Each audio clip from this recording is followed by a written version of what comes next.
আমার ক্যাম্পাস আমি সাজাই, লিখি কেমন পরিবর্তন চাই। অর্থাৎ সাধারণ শিক্ষার্থীরাই লিখবে যে তারা আসলে কেমন ক্যাম্পাস চায় এবং আমাদের ইশতেহারের মধ্যে কিন্তু তাদের এই যে চাওয়াগুলো সেগুলো উঠে আসবে। অসংখ্য ধন্যবাদ। আজকে আমাদের স্বতন্ত্র ঐক্য, শিক্ষার্থী ঐক্য, আমাদের যে প্যানেলটি তো এখনো পর্যন্ত আমরা কোনো ইশতেহার আসলে পেশ করিনি। আমাদের যেটা প্ল্যান ছিল যে আমরা সাধারণ শিক্ষার্থীদের মধ্যে থেকে তাদের যে কথাগুলো সেগুলো তুলে আনবো। তবে ক্লাসে গিয়ে সার্ভে করা বা এই ধরনের যে পরিস্থিতি আসলে নেই। তো আমরা একটু ইউনিকভাবে একটি আইডিয়া উপস্থাপন করার চেষ্টা করেছি, সেটা হচ্ছে আমাদের একটি আইডিয়া ওয়াল। এবং আইডিয়া ওয়ালের যে হচ্ছে যে মানে আমাদের মোটোটি সেটা হচ্ছে আমার ক্যাম্পাস আমি সাজাই, লিখি কেমন পরিবর্তন চাই।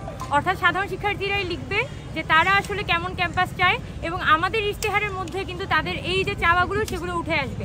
এবং সাধারণ শিক্ষার্থীদের সাথে মূলত তাদের যে ইন্টারাকশন এবং তাদের যে চিন্তাভাবনা, সেই চিন্তার সাথে আমাদের একটা যুক্ততা তৈরি করার জন্যই আমরা এই আইডিয়া ওয়ালটি তৈরি করেছি।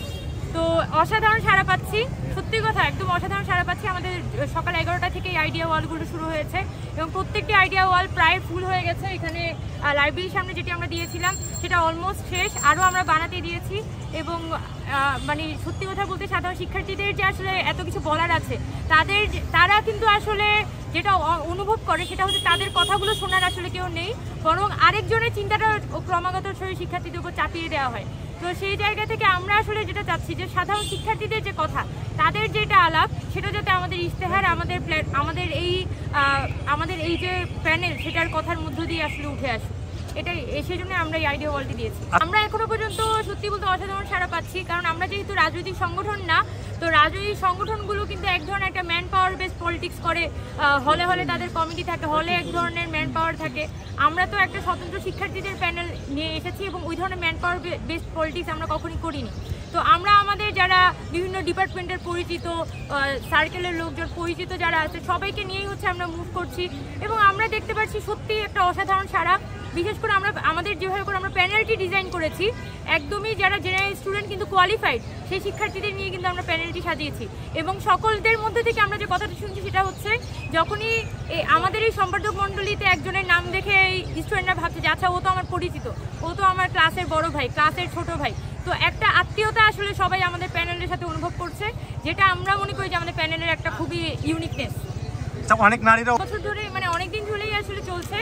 তো সাইবার বুলিংয়ের বিষয়ে যেটা বলতে চাই, যে বিশ্ববিদ্যালয় প্রশাসনের কাছে আমরা বলেছি যে ঢাকা বিশ্ববিদ্যালয়ের যে দুটি প্ল্যাটফর্ম, ঢাকা বিশ্ববিদ্যালয় শিক্ষার্থী সংসদ এবং ঢাকা বিশ্ববিদ্যালয় শিক্ষার্থী সংসদ 2, এই দুইটি প্ল্যাটফর্মে কিন্তু প্রত্যেকটি প্রার্থীর ক্যারেক্টার অ্যাসাসিনেশন করা হচ্ছে এবং ইতোমধ্যে কিন্তু নানানভাবে প্রার্থীদের ব্যাপারে হাস্যরসাত্মক কথাবার্তা বলা, মানুষকে নিয়ে হাসি ঠাট্টা করা, এই জিনিসগুলো হচ্ছে। এবং এই দুইটি যে প্ল্যাটফর্ম আছে তাদের অ্যাডমিন মডারেটরও কিন্তু এই নির্বাচনে দাঁড়িয়েছে বিভিন্ন রাজনৈতিক প্যানেল থেকে। সেই জায়গা থেকে আমরা বলতে চাই যে আসলে এখানে লেভেল প্লেইং ফিল্ডটা কিন্তু আমাদের অনলাইনে নিশ্চিত হচ্ছে না এবং বিশ্ববিদ্যালয়ের পড়াশোনা অবশ্যই এই সাইবার বুলিং, হ্যারাসমেন্ট এবং প্রার্থীদেরকে যে নানানভাবে বুলিং করা হচ্ছে সেটার ব্যবস্থা গ্রহণ করা উচিত। শিক্ষার্থীদের উদ্দেশ্যে আপনার বার্তাটা কি থাকবে?